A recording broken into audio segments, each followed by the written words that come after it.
At 5 a.m., Americans were lining up outside Target not for an iPhone, not for sneakers, not for concert tickets, but for a Stanley Cup. A 100-year-old Thermos brand had somehow turned hydration into a near billion-dollar obsession. But Stanley was not a trendy startup or luxury brand. It was an old-school drinkware company known for job sites, fishing trips, and coffee bottles tough enough for your grandpa's garage. So how did one forgotten cup become America's most hunted water bottle? Before we break it down, comment where you're watching from because this story gets even stranger from here, fast. But before Stanley became the cup everyone wanted, it had a problem almost every old brand fears. People trusted it, but they did not talk about it.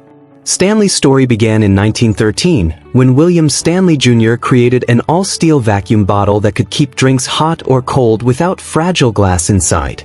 For decades, that bottle became part of rugged American life. Workers carried it. Campers packed it. Drivers used it. Grandfathers had it sitting in the garage like it was military equipment for coffee. The brand had trust, history, and durability. What it did not have was cultural heat. Stanley's own history page says William Stanley Jr. fused vacuum insulation with steel in 1913, creating the all-steel vacuum bottle that shaped the brand's identity. By the 2010s, bottles were no longer just bottles. Hydro Flask had college campuses. Yeti had outdoor status. Swell had style. Drinkware had become identity. Your cup was not just holding water anymore. It was saying who you were. Stanley, meanwhile, still looked like the brand your dad would bring to a construction site. That was strong, but it was also limiting. Then came the Quencher. Launched in 2016, it had a large body, straw, handle, insulation, and a base that fit into car cup holders. That last feature sounds small, but in America, cup holder compatibility is basically a love language. School drop-off, Target run, gym parking lot, drive-through coffee, office commute, the Quencher fit the daily routine perfectly. But at first, it did not explode. It had limited colors, weak promotion, and the old Stanley audience was not begging for pastel lifestyle tumblers. The product was useful. The problem was that the right audience had not found it yet. That changed when The Buy Guide, a shopping blog run by women, started promoting the Quencher because they genuinely loved it. They saw something Stanley had missed. This was not just an outdoor tumbler.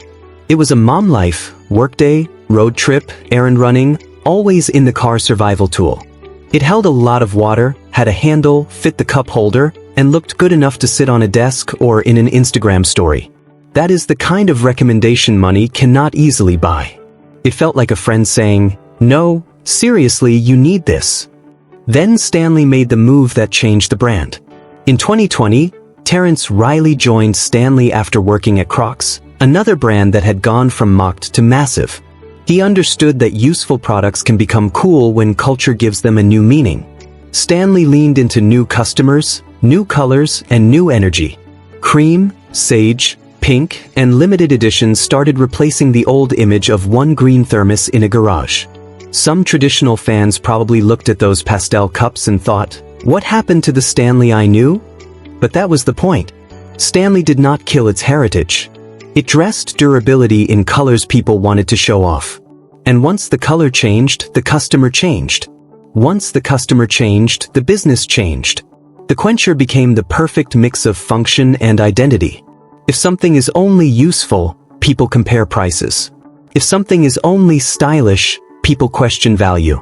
But when something is useful and stylish, people collect it. That is how a $45 cup became a chase. TikTok gave it reach. Target gave it shelves. Starbucks gave it chaos.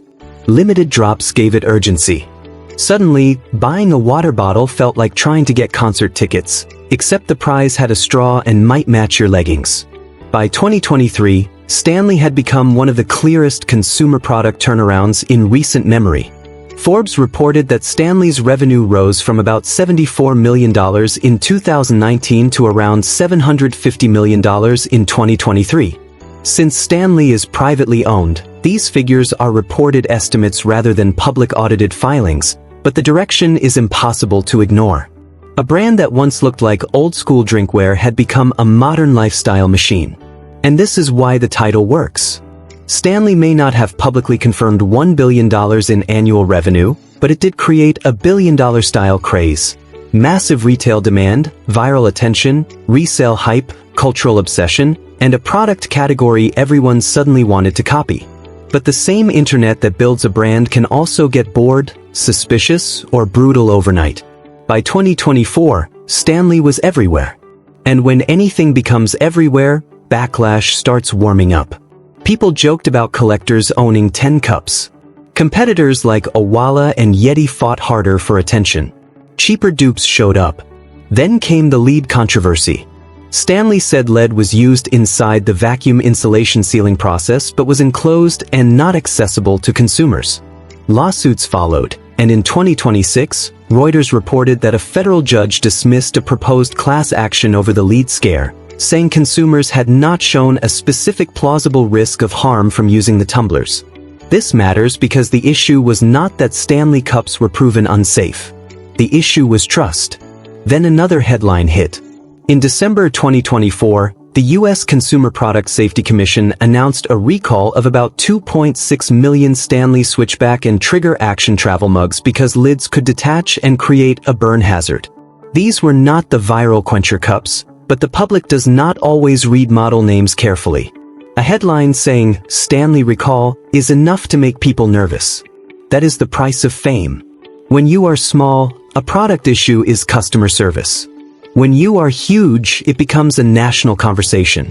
So Stanley faced the real test. Could it stay relevant after the Quencher craze cooled? Because every viral product eventually hits the same wall. The first wave is excitement. The second wave is imitation.